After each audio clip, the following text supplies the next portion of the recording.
Hello, thank you for joining this video. Welcome, I hope you're having a wonderful Friday. My name is Dr. Ina Lakshan. I'm a naturopathic doctor and the founder of the Hormone Rebalance Center. And today I wanted to chat about a very important problem that is very commonly overlooked and just not taken too seriously by many women especially, and that is the quality of your sleep. So I have three young kids, 4, 2, and a 5-month-old. So I know very well the impact of poor quality sleep or not enough sleep. And I know that it has a very direct impact, of course, on my energy levels, on my patience and irritability, on my memory, and generally how I feel. So poor quality sleep has a very direct impact on poor quality of life. Besides that, I wanted to also share some information with you that you may not know, that there's a lot of research and statistics that show that poor sleep also has a correlation with how, the types of food that you choose, your cravings, your blood sugar levels, weight gain. Thanks guys for joining. Things like just really how your brain is acting, and even death, really. Like you are more likely to have a shorter lifespan with poor quality of sleep. So the whole saying of I'll sleep when I'm dead actually works the other way around, because you'll be more likely to die earlier if you don't sleep well. So really a few common patterns. It's also important to understand what problem do you have with sleep. So for example, some people struggle falling asleep. They may feel actually quite tired and exhausted, but they're in this tired but wired phase, meaning their brain is overworking, they can't shut it off, they have their to-do list, and they could be laying in bed feeling physically exhausted, mentally exhausted, but it doesn't shut down.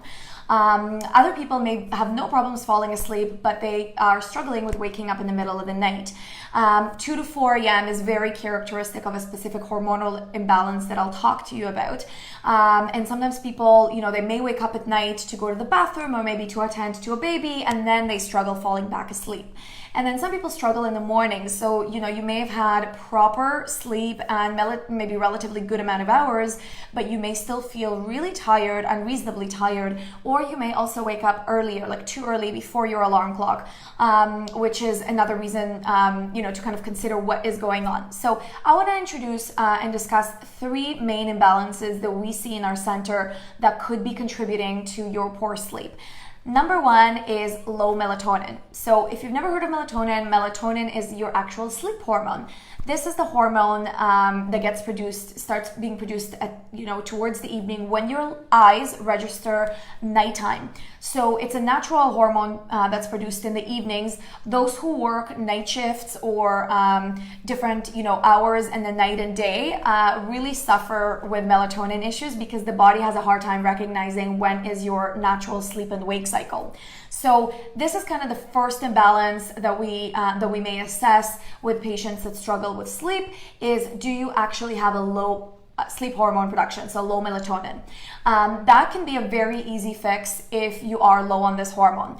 I do want to, however, advise you, we do see in practice that a lot of people tend, when they Google and research sleep and melatonin comes up, they tend to just go and grab melatonin over the counter. So I don't know if any of you who are watching right now ever had the experience of taking melatonin but actually not feeling very good from it, or possibly having the experience almost of kind of a bit hungover the next day. So if you are, maybe write yes, I have had that before. The problem is that a lot of people take melatonin without actually being deficient on it. So they just assume, here's a sleep hormone, let's take it if I'm suffering with sleep. And, you really may not be deficient on it. And while there isn't necessarily any risk for taking it, it just also doesn't mean that this is your solution, and you may not actually feel good or well with melatonin supplementation. So you want to make sure that if you're taking it, you are actually low on it, because otherwise you're not really addressing the true cause of your poor sleep. The next really common imbalance is actually cortisol. So cortisol is our stress hormone, and cortisol, interestingly, is produced inversely to melatonin. So we should have the highest production of cortisol within the first 2 hours of the day. And then it kind of tapers off, and then it starts dropping towards the evening, after which melatonin should take over. So cortisol is one of the most common reasons why we see in practice patients are suffering with sleep, because they may have an imbalance or production that's inappropriate at several times throughout the day. So for example, maybe your morning production is way too low than what it should be, because naturally cortisol should be the highest. We should have the most amount of energy in the morning. So if you're the type of person who struggles with really low energy, it takes a lot for you to get started in the day, despite the fact that maybe you slept relatively decent amount of hours and what feels like good quality sleep, you still kind of can't pick yourself up in the mornings, you could be suffering with low cortisol production in the morning. So one of the interventions for that, we work with patients to boost their cortisol production at that time of the day.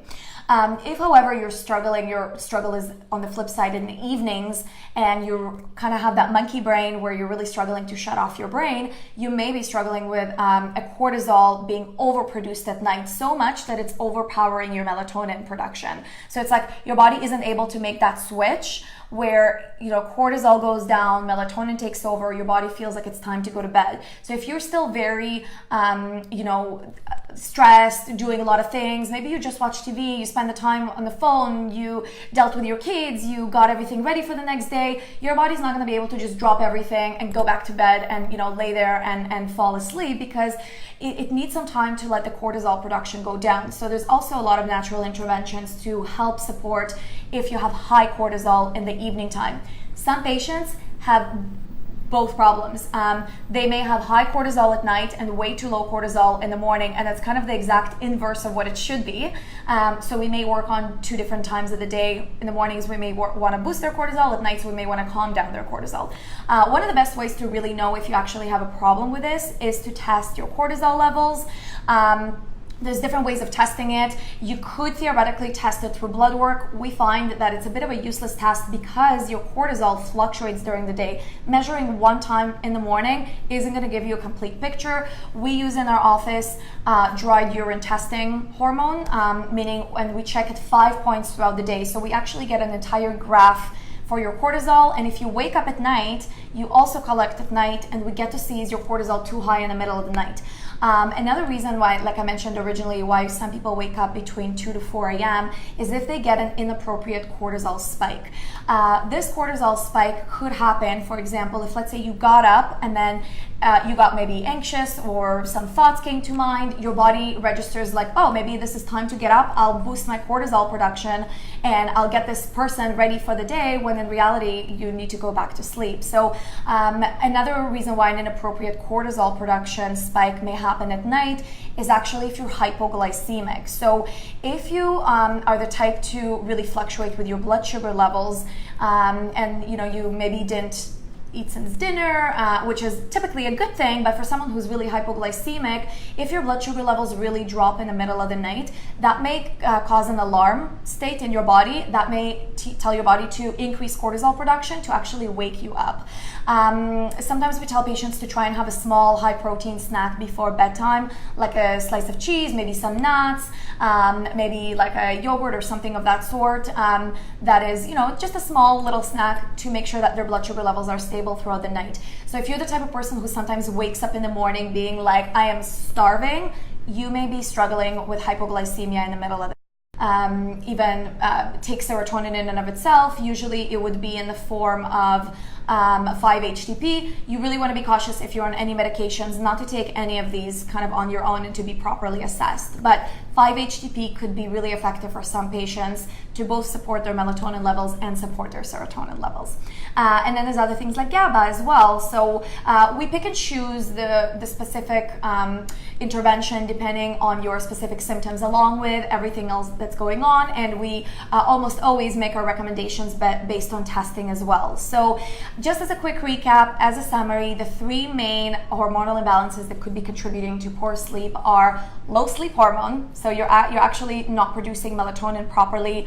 And a lot of that could be even corrected with proper sleep hygiene and kind of really giving your body, we call it sleep training for adults, give your body time to unwind at night, to register that it's nighttime, it's time to relax, it's time to drop cortisol and time to increase melatonin. So there's a lot that could be done even from just your surroundings and your behaviors before bedtime, but possibly supplementing with actual melatonin if you're low. Next imbalance is cortisol, and cortisol imbalance can happen at several times throughout the day, which will contribute to several sleep issues. Like I mentioned, either high cortisol at night could keep you up at night. Improper fluctuation in the middle of the night could wake you up at night or prevent you from falling asleep, or maybe a spike that spikes up too early or possibly doesn't spike enough, hence why you may feel really tired in the morning despite actually having pretty good sleep. And lastly, neurotransmitter fluctuations. So things like low serotonin, low GABA, if you also have a lot of anxiety, maybe some depression, things like that, that are playing a role in there as well. All of these things can be assessed. It's always best to obviously do interventions that are based on your symptoms and your imbalances. So I hope you found this helpful. Share this video if you know of anyone who struggles with sleep. Reach out to us. I've shared in the description a link if you want to chat with our office directly and you want to ask more questions, whether it's about testing, maybe let us know about what symptoms you're experiencing alongside sleep, because it's usually not just a sleep problem. There's usually a whole other picture going on. Progesterone could be an issue as well for some women, especially if they're 40 and over and they started just recently struggling with sleep problems. So any one of these could happen. And thanks, Giovanni, about the hypoglycemia. Yeah, sometimes if we assess if you're the type of person who really struggles with hypoglycemia throughout the day, really simple intervention could be to take a small snack at bedtime that's high on protein. Thank you so much for joining me today. Let me know if there's any questions. Even if you watch this once we're offline, I'd be happy to answer any questions. And as usual, we follow typically within about a week with a written blog that will kind of reiterate a lot of this and will give you a lot more detailed information. So stay tuned for our future talks. I always love to hear from the viewers if there's any topic you want me to discuss in more detail and topics of interest I'd love to teach you more about. Feel free to reach out to us via the link provided, okay? I hope you have a wonderful day and a wonderful weekend ahead. Bye for now.